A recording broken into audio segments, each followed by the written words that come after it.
ஏழை குச்சேலனுக்கு தோழமை தாழ் தந்து வாழ வைப்பேன் என்று கண்ணன் வந்தான்.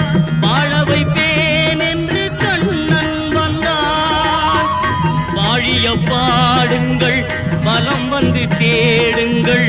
வாழிய பாடுங்கள் வலம் வந்து தேடுங்கள். வந்து நிற்பான் அந்த கண்ணன் என்பான். வந்து நிற்பான் அந்த கண்ணன் என்பான். கோதையின் திருப்பாவை வாசகன் எம்பாவை கூப்பிடும் குரல் கேட்டு கண்ணன் வந்தான். கூப்பிடும்